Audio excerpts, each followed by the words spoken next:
If you were here last week, I tried to trick you and tell you I was a cool engineer, and that didn't last very long, right? Because I'm not. I'm a huge geek. If you move to the next slide, see, we engineers, we look at life a little bit differently than everybody else. If you are an engineer, you probably recognize this picture. It probably was hanging up either in your school when you were going to engineering school, or it might be in your cubicle or something at work. See, engineers, we own this thing. We're kind of geeks. But the thing about this picture that I think tells well is engineers find beauty in function, in design, okay? We're not very aesthetically concerned, all right? So like for this kid, anybody know what he made here? Any guess? Any of the non-engineers in the room want to say what he made? Like glasses, right? And he'd be like, oh, that's cute, he made glasses. And he'd look at you and be like, glasses? Those wouldn't even work. They don't have lenses. Right? I don't want to just look like I got glasses on. See, this is actually a temperature conditioning system for his drink. As he sucks the fluid through the straw, if it's hot in summertime, you got a cold drink. And you're like, well, I don't want it to be too cold. I don't want to get brain freeze. So that's going to come through the straw, wrap around my eyes where it cools off my forehead, but also warms the fluid so that when it gets to my tongue, it's not going to give me brain freeze, the perfect temperature. And then in the wintertime, if you've got the hot chocolate, okay, you don't want to burn your tongue, and it's cold outside, so you're going to suck that hot chocolate through that straw. It's going to come up, it's going to go around your eyes and your forehead, and it's going to cool that hot chocolate to just the perfect temperature so as not to burn your tongue, and it warms your forehead as well. Perfect design, right? But he looks like a huge geek. If you're very observant, you'll notice just as I walked up here, I'm probably an engineer. How do you know? Anybody? It's the cargo pants. Yes, I love cargo pants. They are not cool. I'm a big geek, but I love cargo pants. They're so functional. Look at this. This is where I can store my laser pointer. I love these things. Look at that. Look, you guys all got like 4 pockets. I got at least 6. There's pockets in pockets here. These are even special pants. Notice the extra zippers. Sam picked up on this in the beginning. It's hot out today, right? But it's nice and cool in here. When I go out later today, unzip these. They're shorts. We call them shants. Beautiful design. Shorts and pants, all in the same. Wonderful. You got to love it, right? I'm a huge geek. It's the little things, right? What a little coincidence. So we're up here talking about science. We're talking about nature. Last week, we kind of talked about, should we even be talking about this in church? We should be studying the Bible in church, right? So if you go to the next slide, we've got a few verses out of the Bible that kind of give us insight into that. So Psalm 19:1, the heavens declare the glory of God, and the sky above proclaims his handiwork. Okay? If you go to the next slide, for his invisible attributes, namely his eternal power and divine nature, have been clearly perceived ever since the creation of the world and the things that have been made. Okay, so these 2 verses, among many others, are telling us there's information baked into creation, baked into nature, to tell us about God. And if he's the one who created that, he's the one who made it to be able to be known, that means he's trying to draw us nearer to him. He's giving us a path to understand him better, to draw us closer, okay? I think that's important. And we showed that slide last week that had, if God is the source of nature and the Bible, there really can be no conflict there. So that should give us confidence that as we look deeper into those topics, we should find coherence. We're not going to find a stumbling block, okay? So we should be confident to look into those details, not scared about it. So if you move to the next slide, moving back to what we were talking about last week, here's the chart. Engineers love charts. We're going to talk about this one. I'll recoup what we talked about last week and explain. This is just a chart talking about relationships. This is the relationship of how likely it is that our world and nature and everything around us is designed versus the coupled complexity that we see in nature. So on the left, you see this is on a scale of chance up to design.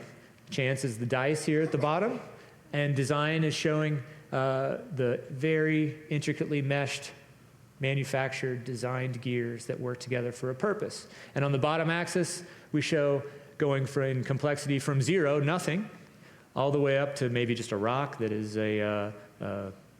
collection of matter that's not really doing anything. It's just sitting there.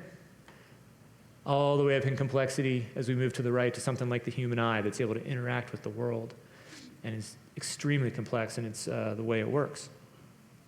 And if you remember, as we talk about this, we move up and to the right on this chart as we see more and more complexity, which means that there's more and more likelihood that the world and everything around us is designed. And that design implies a designer, okay?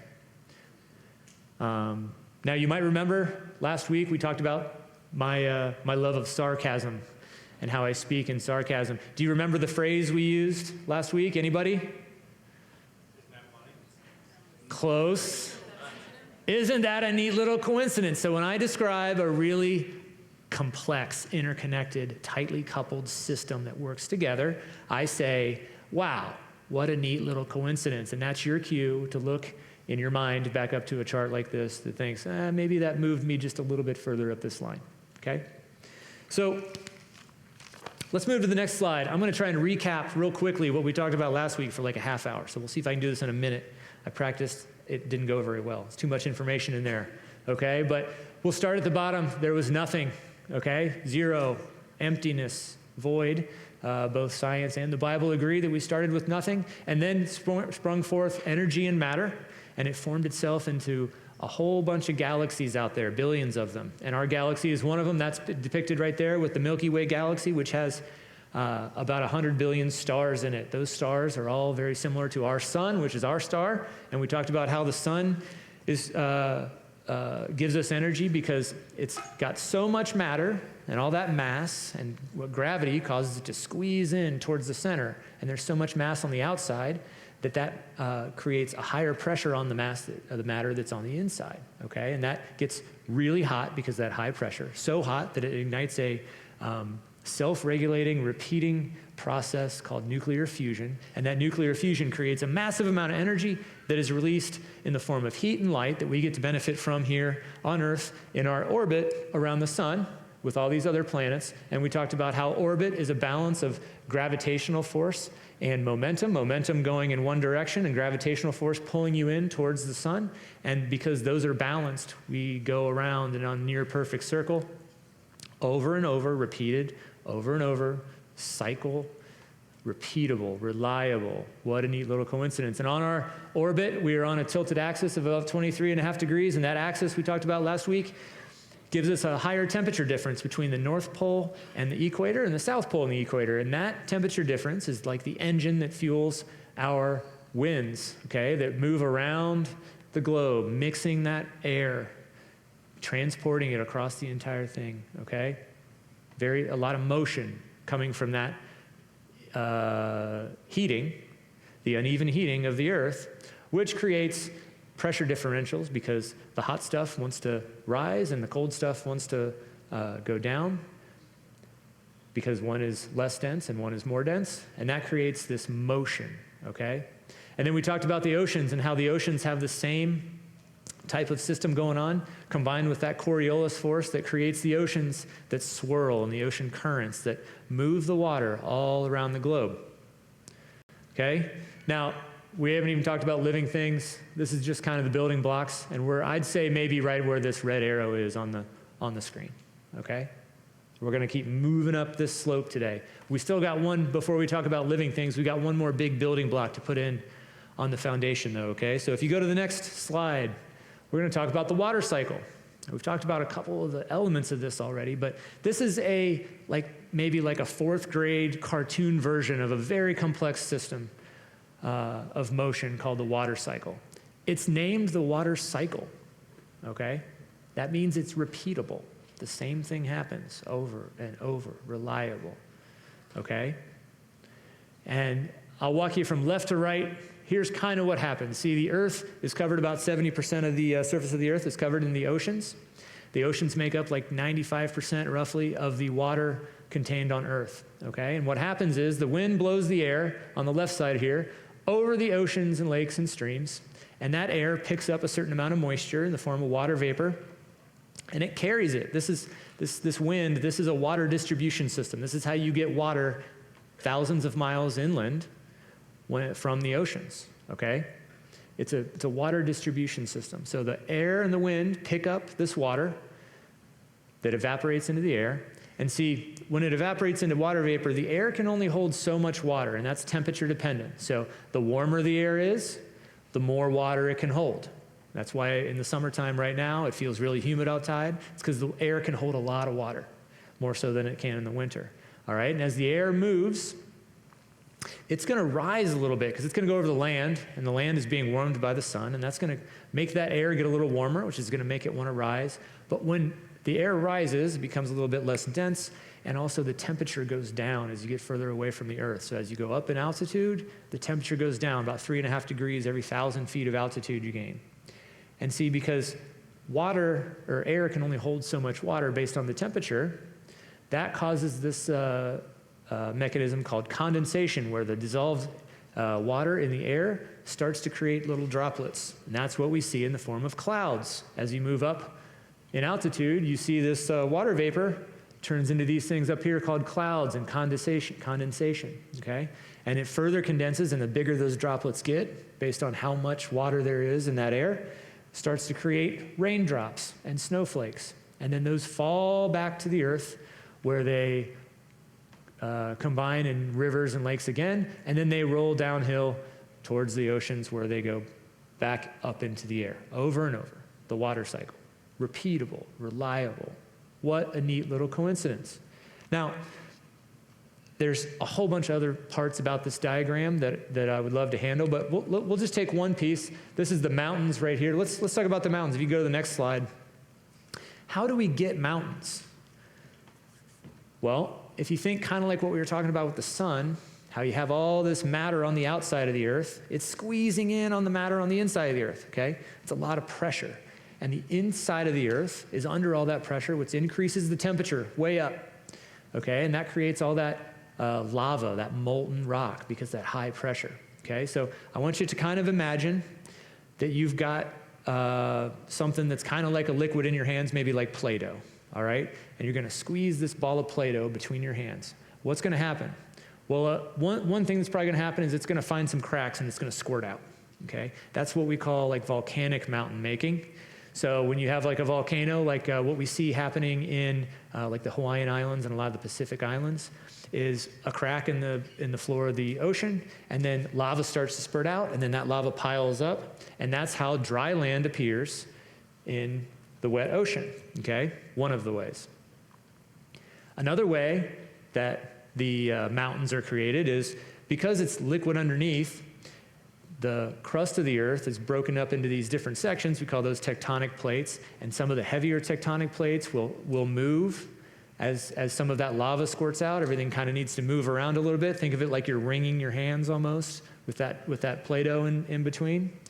And some of those tectonic plates, the one that's more dense and heavy, will kind of dive under the other one, and it'll cause the other one to rise up, and they kind of crunkle up next to each other. That's what creates the mountains. Now that's important. Okay, why? Well, they're pretty. Well, that's not it. They are pretty, but that's not all, okay? The mountains create a vertical component as well, okay? So we talked about how the earth will warm from the sun, and then it'll create that upward motion of the air as it flows over the dry land. Well, it also flows what's called mechanical lifting, and it'll go up the slope of the mountain. So as the wind blows against the mountain, it'll get higher, and then that water will condense as it gets colder. One of the reasons I love this picture is because it shows the very reliable, very repeatable phases of matter of water, okay? And it shows it visually. I can tell you right where it's 32 degrees, and it's this nice straight line right across here, okay? Down here, it's dry, it's arid, and it's warmer than 32. And it looks like, almost like you could have snapped a chalk line across that. That is showing how the phases of water are so temperature dependent, okay? Water, we know, starts to freeze at 32 degrees. That's a nice visualization of how that changes with altitude, the temperature, all right? Make sense? But wait, there's more. What a neat little coincidence. Go to the next slide.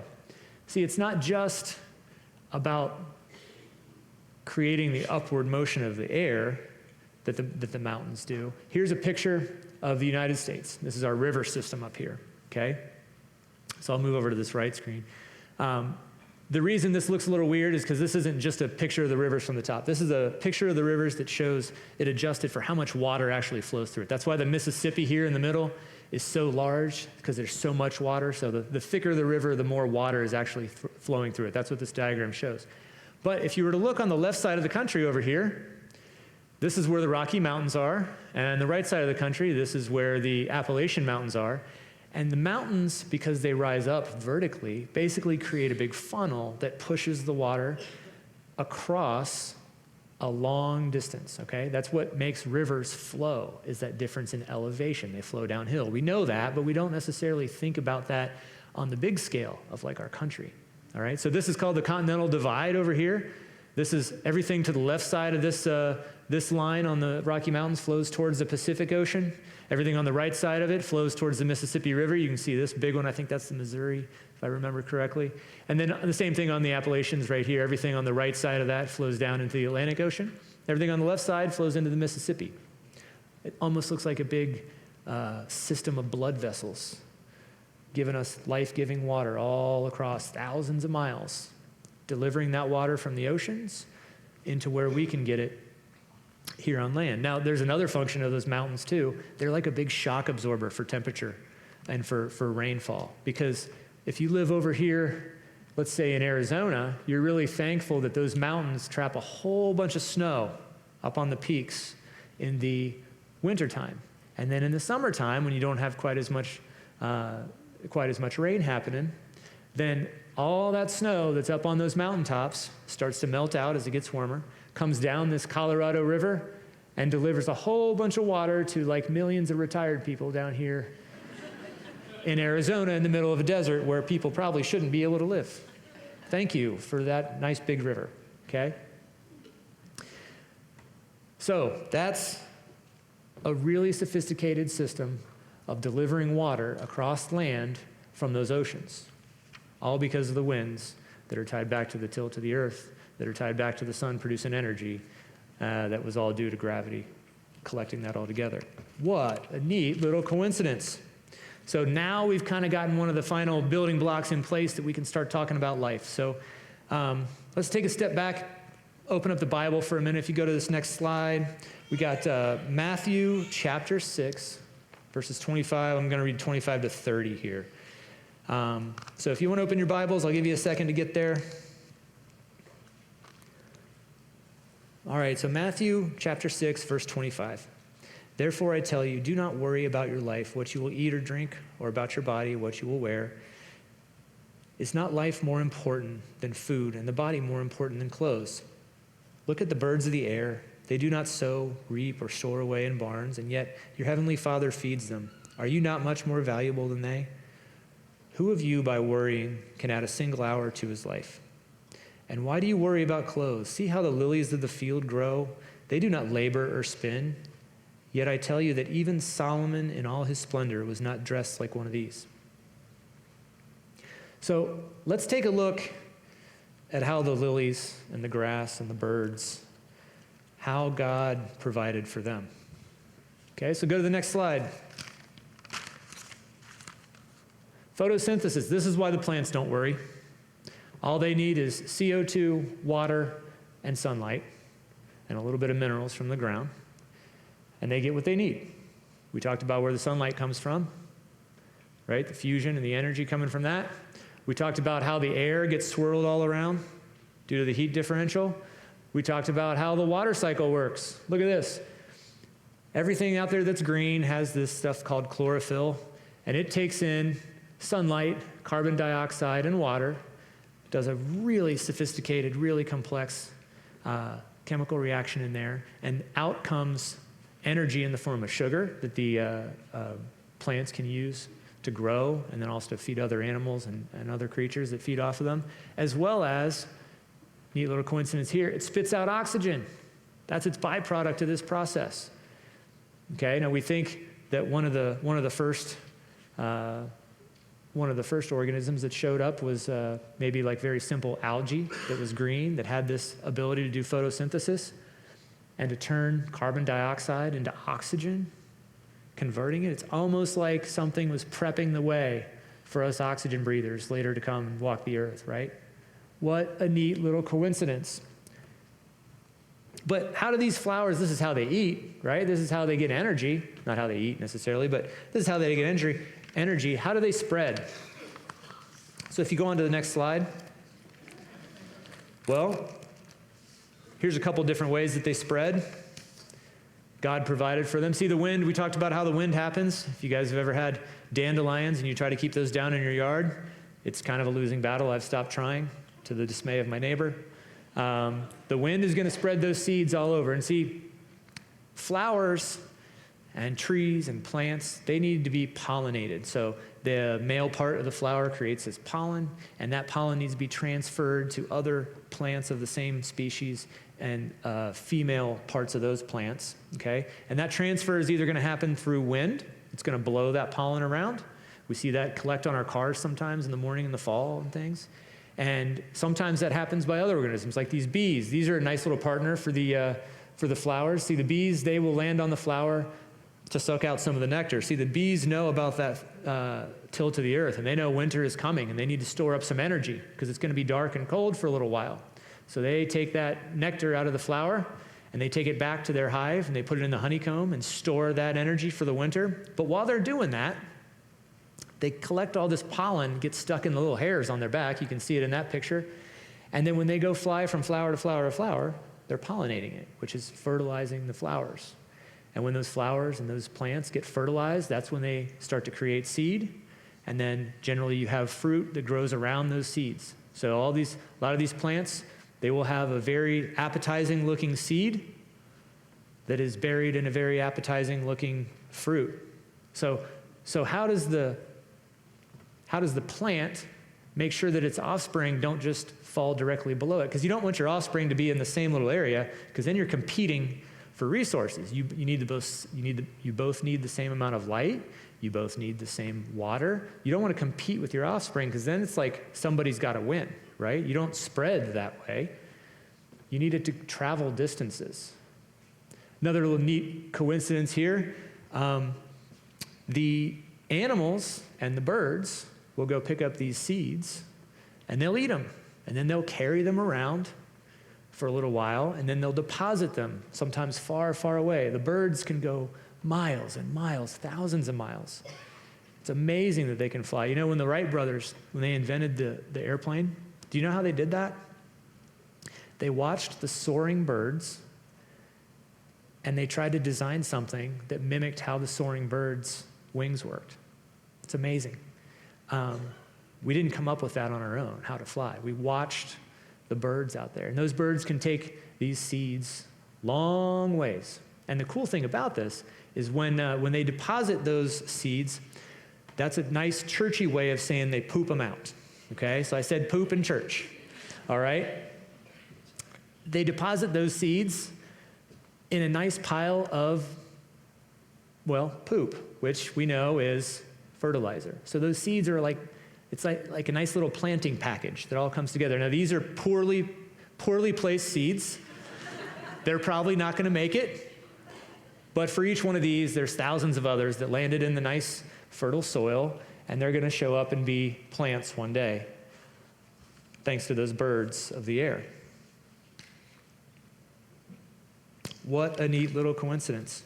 But what about the underwater plants? There's plants underwater.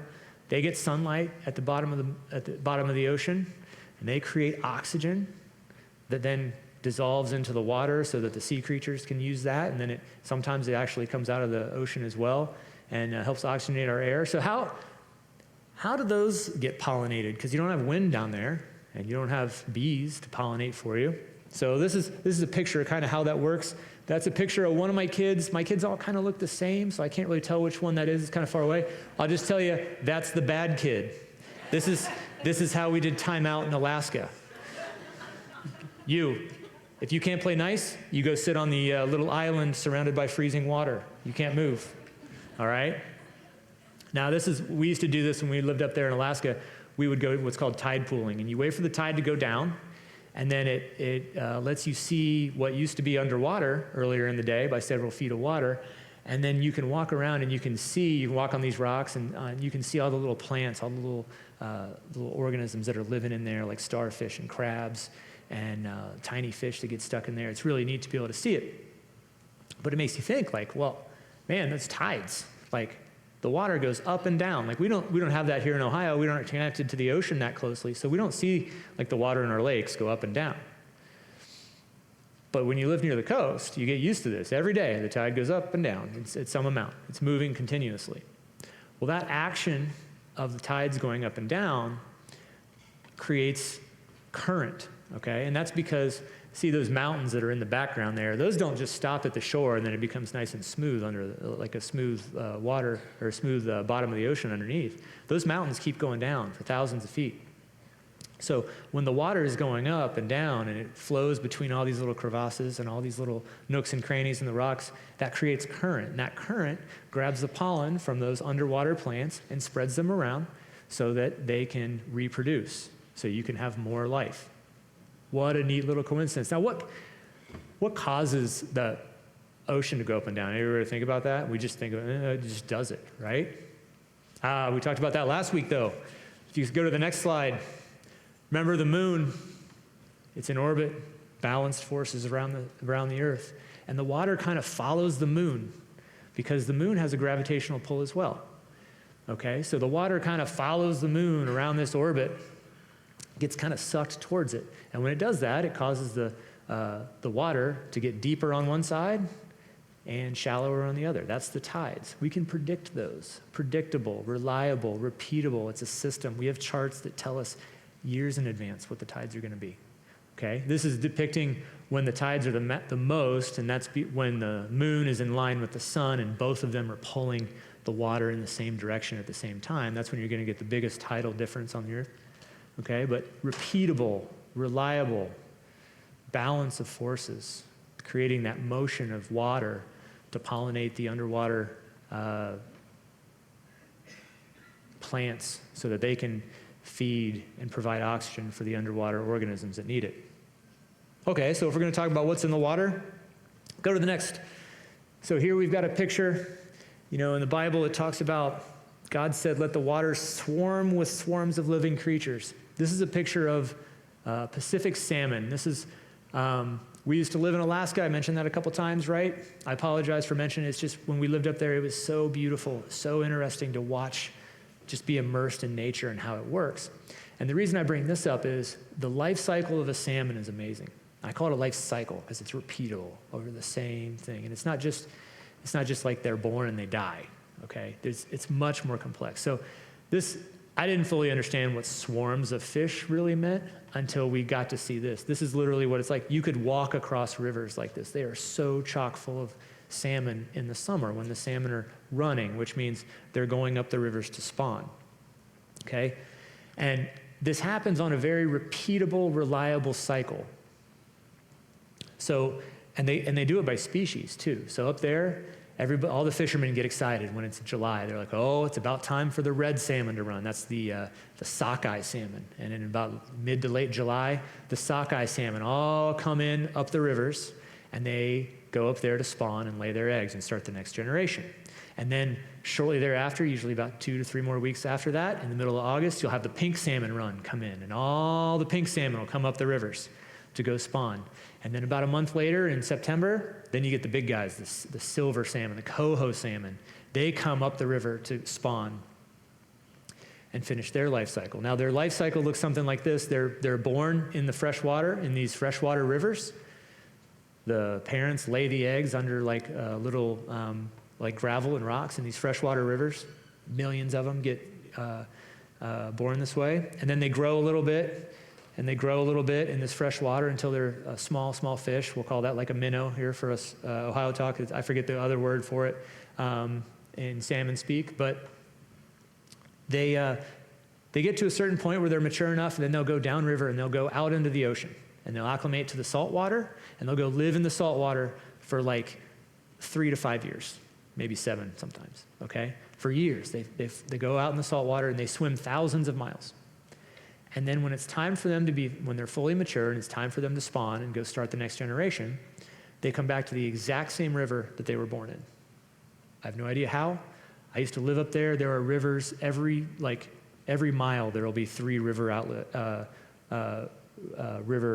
that empty into the ocean. Okay. If I had gone out in a kayak and I stayed out there about 2 hours, I'd probably lose track of which river I came out of. Yet these fish can come back after 3 years of going around the entire Pacific, or at least the entire North Pacific, and then come back to the same exact place. And now they swim up the river, like you're seeing here. They get to the top of the river, or they get well upstream. They lay their eggs. The male ones will fertilize the eggs. And then their body goes through a very rapid transformation where their hormones all change, and they age dramatically in like a period of several days. Once they've spawned, they're essentially in a dying process now. And only a few days later, these salmon that are very lively and they're about to go spawn are going to change very visibly. Their whole body changes shape and color. Sometimes it's really beautiful, then it goes to kind of a period of looking gross like zombie fish. But and then they die in the river, and then they float down, and all the animals pick them up and eat them, and then the rest of them floats back down the river into the ocean, where they start that cycle again.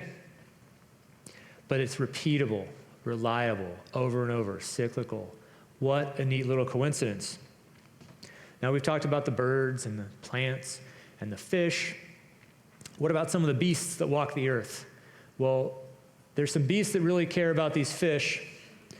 This is a picture of when we lived in Alaska, we lived on the island of Kodiak.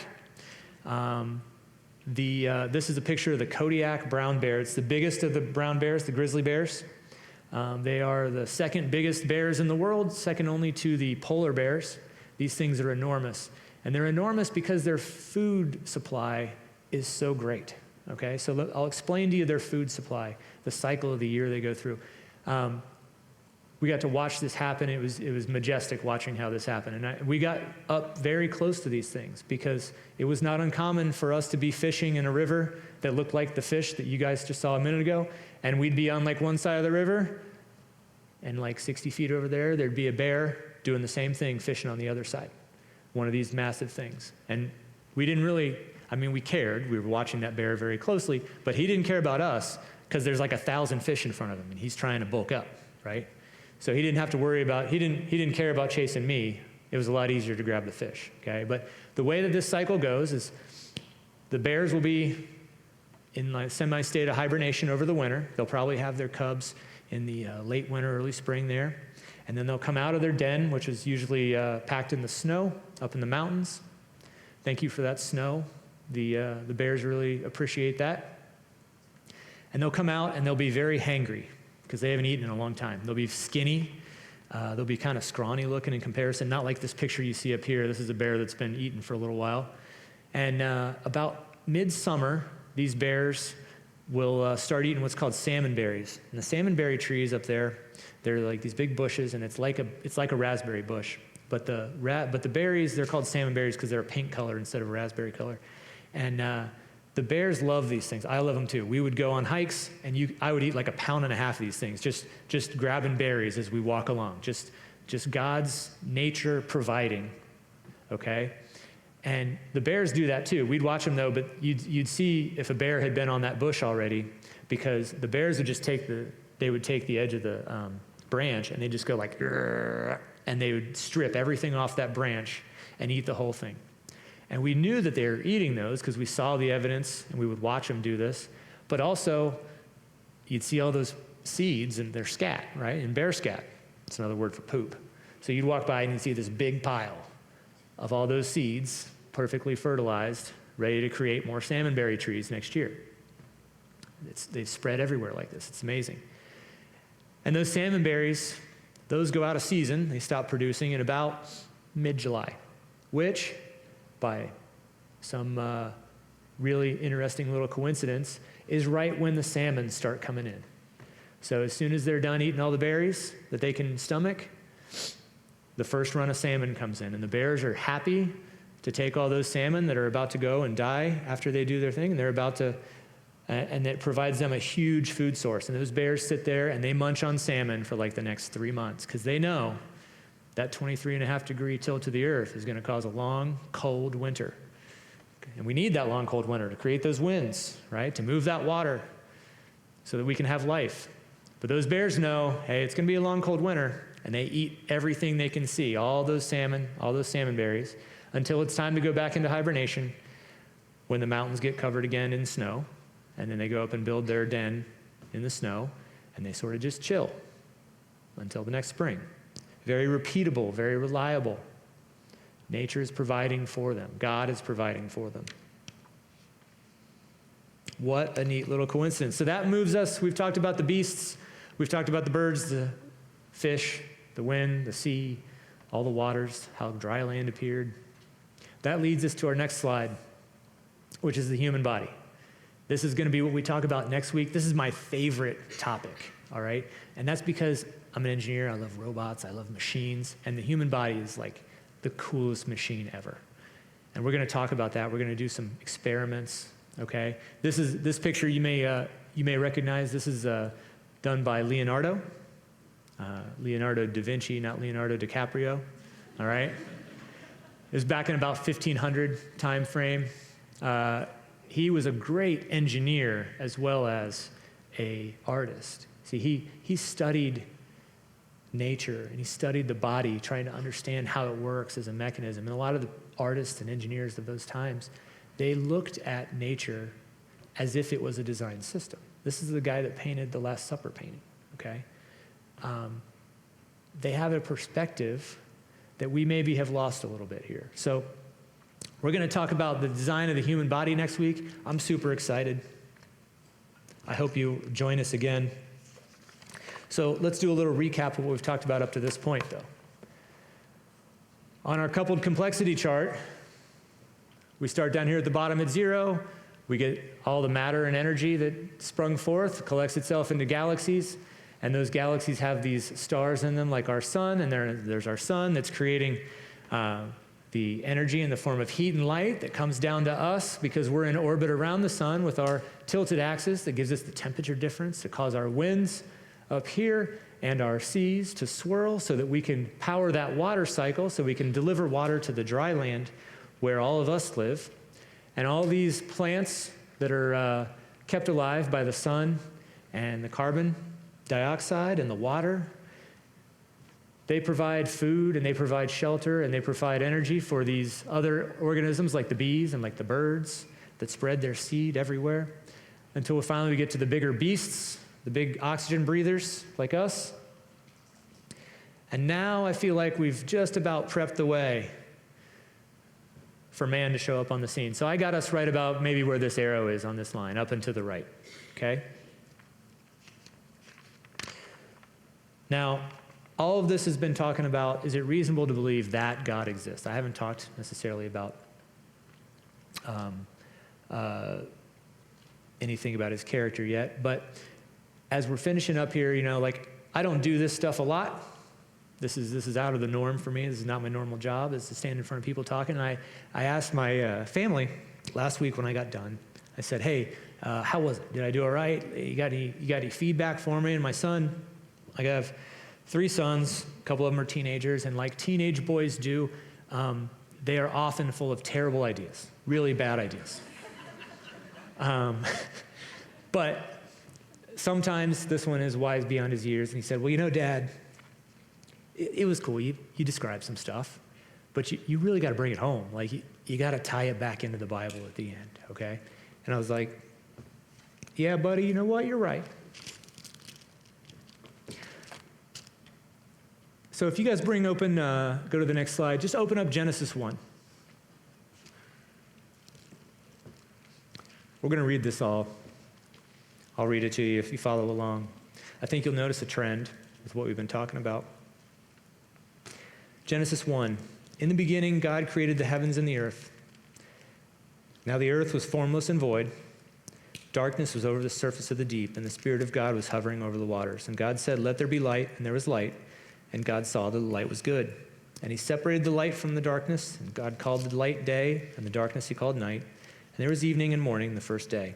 And God said, let there be an expanse between the waters to separate the water from the water. So God made the expanse and separated the water under the expanse of the water above it. And it was so. God called the expanse sky, and there was evening and there was morning the second day. Let the water under the sky be gathered into one place, and let dry ground appear like mountains. And it was so. God called the dry ground land and gathered the waters.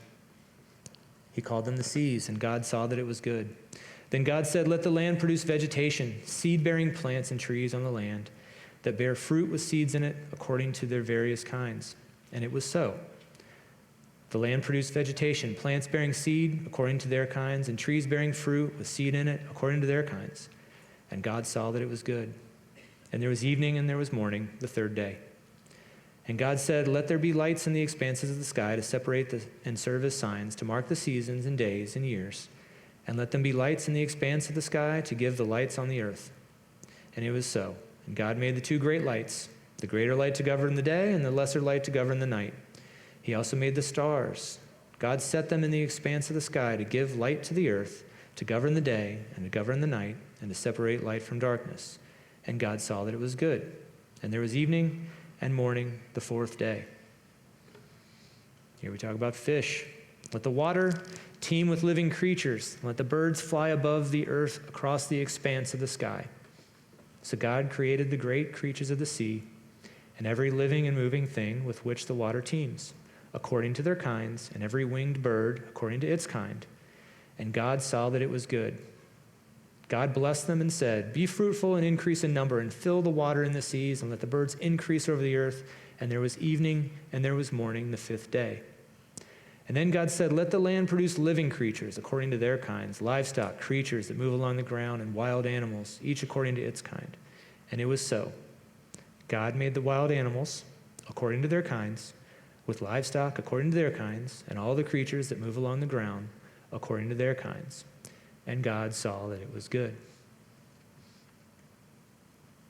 So really all I've done here is I've explained Genesis 1 in a way that shows the systematic design and detail of all of those pieces of creation and how they interchange with each other to display really how great and how majestic our God is.